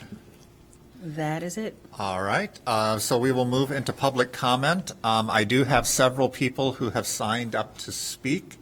I have 7 people signed up to speak. Again, this is not on any matter you can speak to us on any matter. It doesn't have to be something that was on our agenda this evening. The chair will be granting 3 minutes per speaker. So I will just start calling names and ask you to come up, and please begin by introducing yourself. And then you have 3 minutes to speak about whatever the issue is that you want to speak to us about. I apologize in advance if I mispronounce names, because I'm looking at the first one, and I'm going to guess that Gul Aga. Did I get it correct? All right. So if you begin, please. Thank you. Thank you very much, Commissioners. Pleasure to hear the nice presentations, and I applaud the overall goals of the trying to get environmental sustainability and so on. But we have to make sure that there aren't unintended consequences that actually cause it to be worse than it would otherwise be. So, for example, I think there is not enough data that was presented. This came up. I'm the president of Optima Views Condominium Association downtown, and we also have a council of presidents of the downtown condo associations that we're meeting, and this topic came up for discussion. So one thing that the staff needs to do is to find out what the percentage of unused parking is. In my building, for example, we have 205 units, about 250, 60 odd spaces, and they're 98% full. So people are parking. If you say, we want to reduce parking, like say Portland did, they put in a light rail system. There's no plan here for a light rail system. We have EV mandates on new construction. If you have no parking, you have no EVs. That makes things environmentally worse because people can't plug-in hybrids, they can't charge their EVs, they have no place to go. You increase congestion. You discriminate without parking against older people, against handicapped people. So if you got rid of the requirement, it means you have no control on developers going after particular demographics. And we need to make sure that the community is inclusive, that it accounts for the needs of older people, that especially when there are larger developments, it accounts for the needs of families. We have an ownership society, not one where developers are just making extra profits by cutting costs, and that's not going to change rents. It goes into their profits. So we need to make sure that we don't gut EV charging requirements that are being added, and other buildings need to be retrofitted. If you increase the pressure on street parking, you have people circling around, causing more pollution to the extent they have gasoline cars and even otherwise. If you want to increase bicycle lanes, the only safe way in countries which have large bicycle parking, and I've traveled hundreds of times to Europe, literally, for my work, and you have cities that have excellent bicycle parking at transit hubs. They have excellent biking lanes. We have only one safe biking lane, or maybe two perpendicular areas. And so, we have sort of a limitation in terms of where the bikes can go. And to add biking lanes would require removing parking from the street. And that is at cross purposes. We do not want to reduce the green space. So I'd like to see, I think this is a reasonable body. Let them come up with variances. Let them ask for variances when they have a building, especially when it's a larger project. The other thing... I'm going to ask you to wrap up, please. Okay. I'll just make a few comments on the zoning rule changes. I think the downtown area is very congested. People don't come into the downtown area because they complain about congestion. And we want to make sure that it needs more art spaces, it needs more cultural spaces, it needs reasons for people to come in, but it shouldn't make it harder for people to come in. I don't think downtown needs more development as such. Those are some concerns that we would have. All right, thank you. Thank you. Next up, I have Jennifer Cole, followed by Patricia Blumen. Hi, thank you. I also appreciate all the information that we've gotten tonight. I live downtown Evanston, and I'm particularly concerned. I have some of the same concerns that the previous speaker just mentioned, but I'm also concerned about the referral request for streamlining processes, and I am concerned about a possibility that residents will be disenfranchised from the decision-making about where developments will happen and the impact of parking restrictions and so on. I appreciated Commissioner Linwall's comments about, when you zone a particular area as being suitable for development, well, not every part of that area is equally ideal, and I'm just concerned about whether people who would be impacted would have the opportunity to communicate their concerns and needs under the particular proposal about streamlining. Thank you.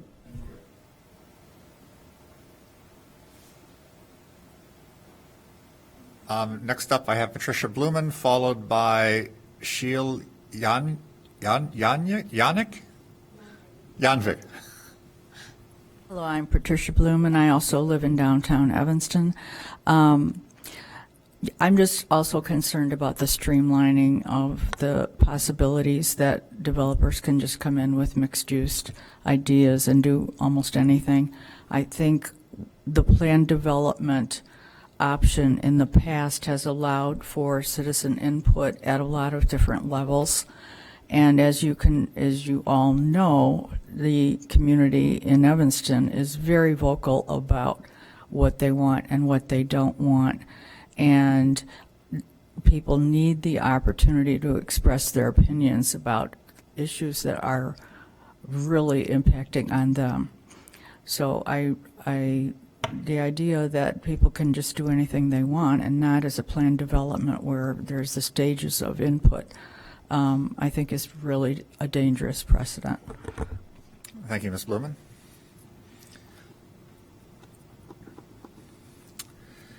Good evening. Good evening. Sheil Yagnik. I have lived in Evanston with my family for the last 45 years. And I have also worked for the neighboring Lake County in planning and zoning areas for 30 plus years. At Lake County, I participated in the development of the Sustainable Development Standards and streamlining development approval processes. I therefore very much appreciate the work Evanston staff has done in these areas. After reviewing the memorandum about the referrals relating to the Envision Evanston 2045, I have following three major concerns. And I'm reading my statement because I have only 3 minutes. That's fine. Eliminating parking requirement. Completely eliminating parking requirement is not a good idea. The requirement can be reduced, but not completely eliminated. The weather conditions in this area will not allow alternate mode of transportation year-round, and people may not prefer to walk in very cold weather. No parking will encourage more rental developments, and I feel that we need more owner-occupied units to bring stability to Evanston. Owners versus renters may also help the economy. So the minimum parking requirement can be reduced but not eliminated for all residential developments. And variance is always an option. There are administrative variances which would speed up the variance process as well. The second concern relates to identifying growth centers and corridors for mixed-use zoning and increasing residential density near transit centers. The city has always identified three major hubs: Main Street, Davis Street, and Central Street. Increasing residential density in and near these three nodes is appropriate while keeping connecting corridors lower in density. This way, the existing character will be maintained and the growth will occur at three major centers instead of random placement of high-rises throughout the city. My third concern is relating to streamlining approval process and allowing uses by right.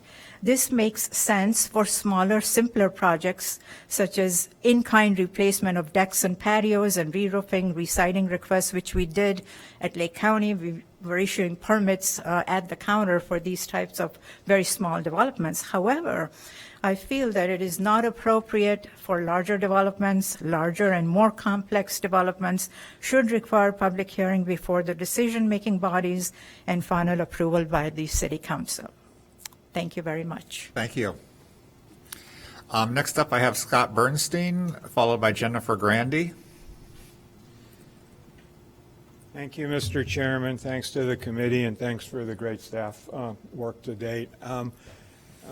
My name is Scott Bernstein. I'm a resident. I live at 917 Elmwood. We've lived there for 17 years, and I lived previously for 10 years in Evanston, and decided to come back because it had more going for it than where I was living in Chicago.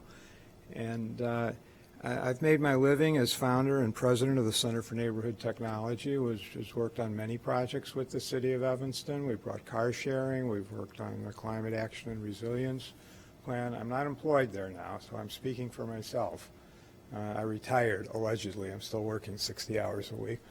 And I think that my messages are that if you look at the data, and I support all the recommendations to make sure that you're doing the right thing, that the data supports it, the data's there.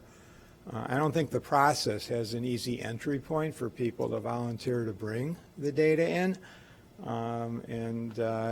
Maybe there's a way to sit down rather than bring this up at a hearing and figure out a way to shortcut getting you what you need to make a good decision. Now, my own predilection, having made my living doing things like transit-oriented development, planning in almost every region that has rail and bus transit in the country, is that I'm supportive of the recommendations for the Centers and Corridors Initiative to modify the parking with appropriate guardrails, and similarly appropriate guardrails to experiment with innovative forms of infill, which my read of the land use plan is there's plenty of room for. But there's no way to say that in three minutes and give you actually the data. So I want to leave the message that I'm volunteering to work on this somehow and not just have to react to the format that's there. A couple of quick items. Almost all the trips taken by residents in Evanston and every place else in the region are very short trips. The exceptions are the long trips. Short trips can be taken by the modes that have been recommended. I'm privileged, I feel, to live near Main Street. I wanted to know what my own 15-minute walk shed was, so I spent a day taking walks and timing it and counting destinations. Just on stores and storefronts alone, I could go to 234 places by walking within a 15-minute trip living near at Main and Elmwood. That's pretty good. In fact, I also had enough data to make this statement. It's the best of any suburb in the region. It may be one of the 5 best suburbs in the United States in that regard, and it's known as a transit-oriented urban place, Mr. Chairman. It really is. I mean, we wrote books on this.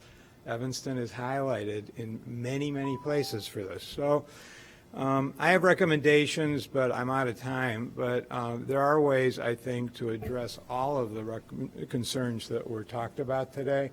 And Mr. Halleck, in particular, before I close, you hit the nail on the head in proposing a survey.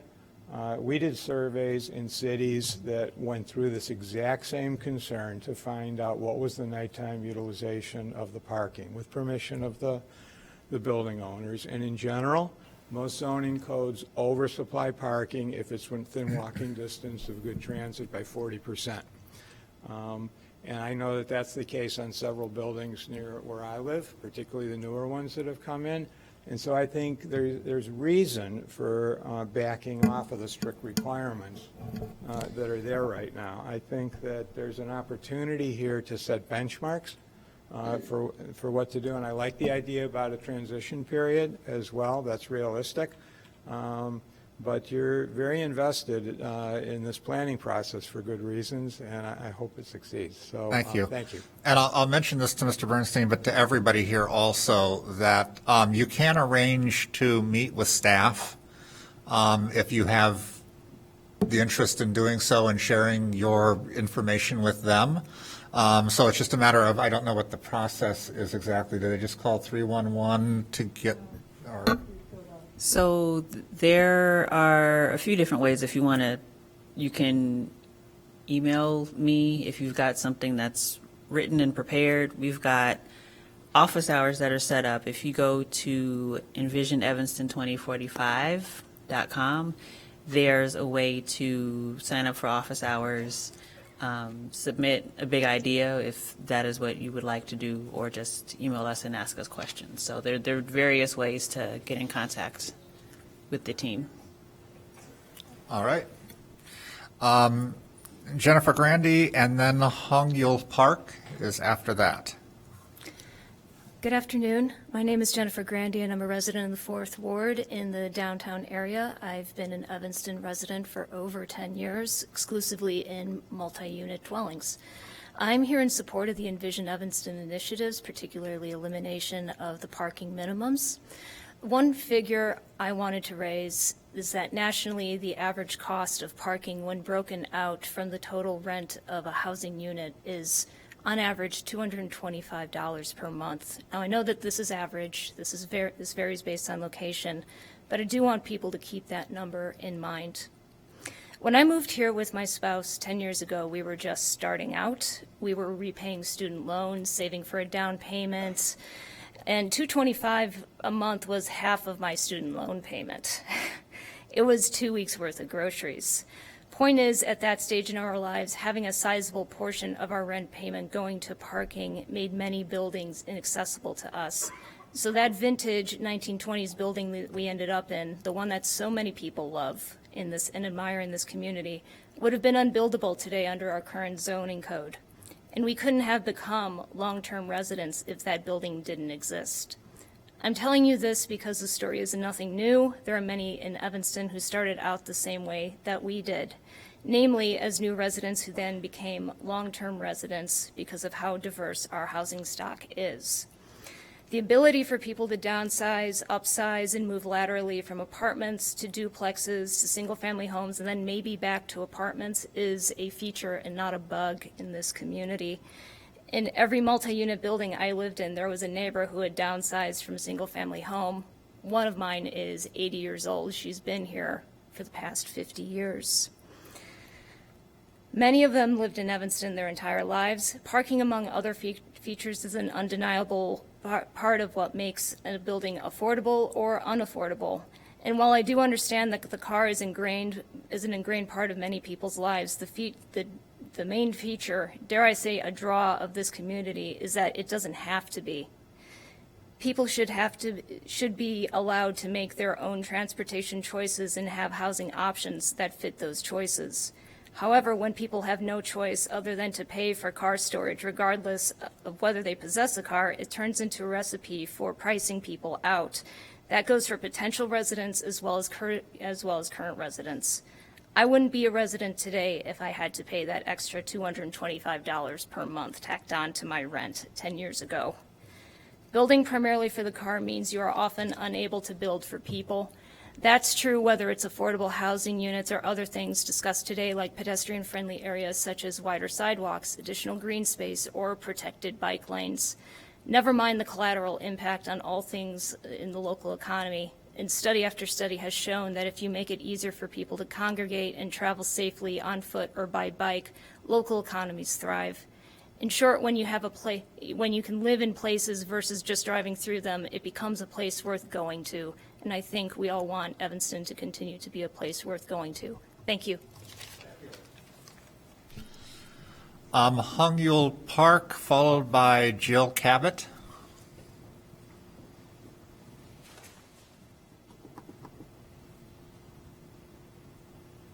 Hung Yul Park? Nope, okay. Jill Cabot, followed by Charles Smith. Hello, I'm Jill Cabot, a 16-year Second Ward resident. I want to first thank the Commission for all the work that you've been doing and city staff as well. I'll keep my comments pretty short. We all want Evanston to thrive in a strategic and thoughtful way. My concern is that by changing zoning codes and streamlining the approval process, developers will see this as a green light to come into our community, which they don't know nor really care about, say all the right things, and have unsuitable projects rubber stamped without the city's due diligence and without community input from the neighbors and neighborhoods that will be impacted the most. Thank you. Thank you. Charles Smith, followed by Feranek Taliski, and I'm probably ruining that name, but I'm Jerry Garl. Charles Smith had to leave, and I'm reading his statement for him at his request. All right. So I'm here to bring to your attention the comments that were submitted by Leslie Shadd for tonight's meeting. I hope all of you have a copy of it regarding sustainability and increasing the urban canopy. I'm going to paraphrase her comments, but request that you read it in its entirety, along with a statement by the long list of Evanston's dedicated natural areas stewards. It seems as if the Envision Evanston discussion is mainly about micro decisions on regulations rather than looking overall at macro zoning needs and preferences in the face of climate change. The key recommendation is to prioritize climate and environmental sustainability and to review how anticipated heat islands, stormwater flooding, and needs for improving air quality can direct the creation or expansion of green space. The analysis of where green space or green enhancements can then, this analysis can then inform the development and zoning decisions rather than it coming in reverse. Second, we hope the effort will be made to protect existing green spaces, including the lakefront. The lakefront is endangered by changeable lake levels and incidental encroachments. We need an overall plan for lakefront preservation codified by ordinance, which would benefit Evanston in the long run. Thank you. And Ms. you signed up to speak yourself. Did you want to speak for yourself? And It's my understanding that there will be another opportunity to talk about green space and urban canopy. Yes. So I'll reserve those comments. Okay. Thank you. Sure. And again, I have, I'll get to anybody who is not on the list in a moment. So again, Feranek Taliski, probably mispronouncing that. Next up is Olin Wilson Thomas.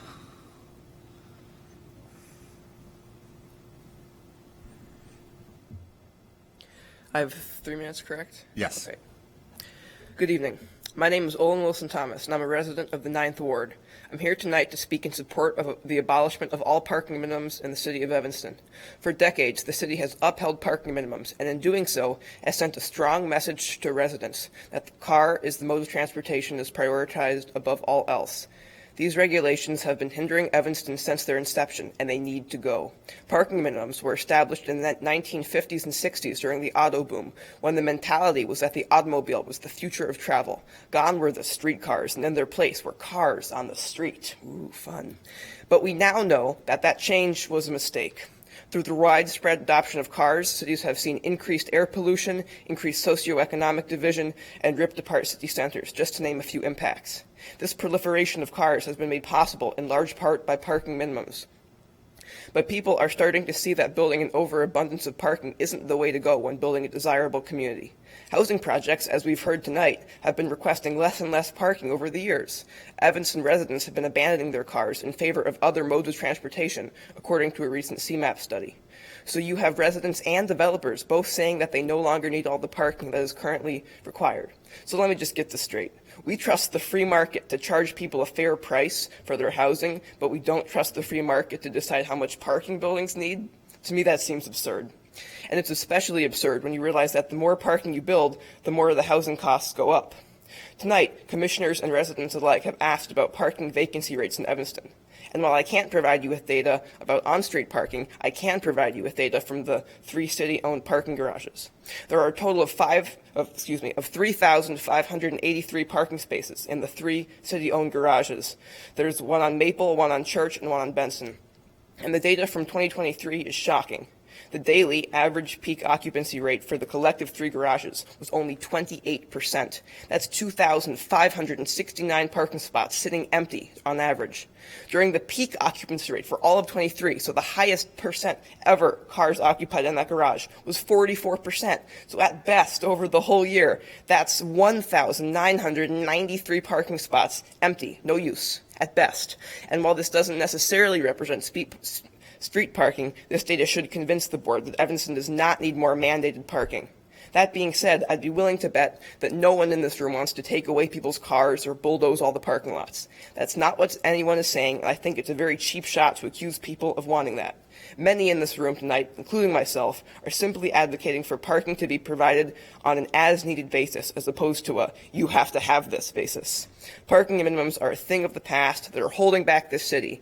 That leads the way on so many fronts. Let's do the right thing and get rid of parking minimums to make our city even better. Thank you very much. Can I ask a question? Excuse me. Thank you. That was very good. The data, we've been asking for data, and could you give us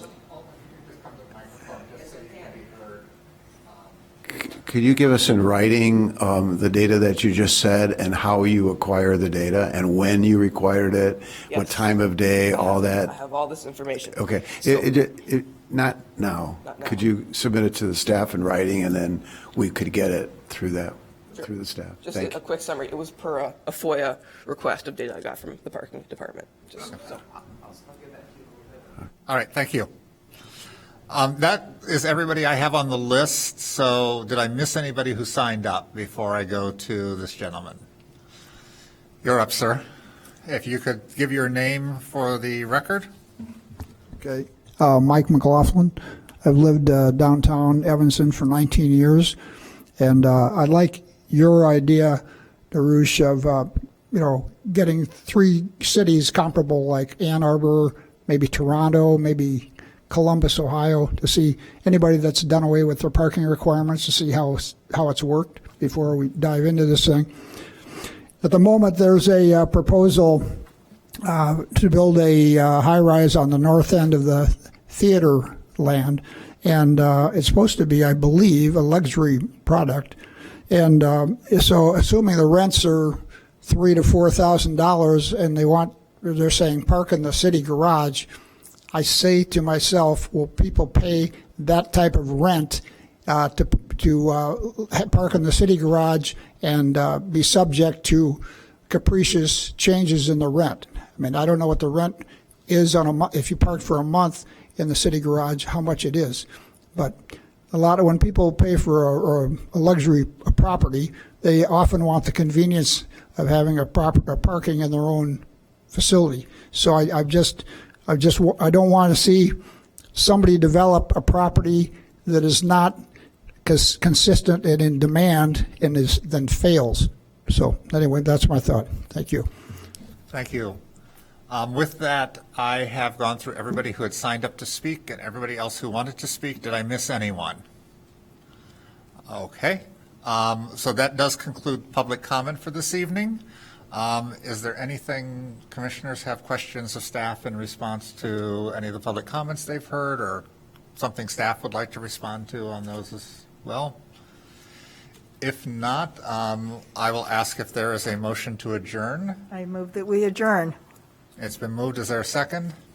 Second. Moved by Commissioner Lindwall, seconded by Commissioner Aravalo. All those in favor, please say aye. Aye. Aye. We do stand adjourned until our meeting on October 9th, which will be here in council chambers at 7 o'clock. Thank you, everyone, for coming out and speaking tonight.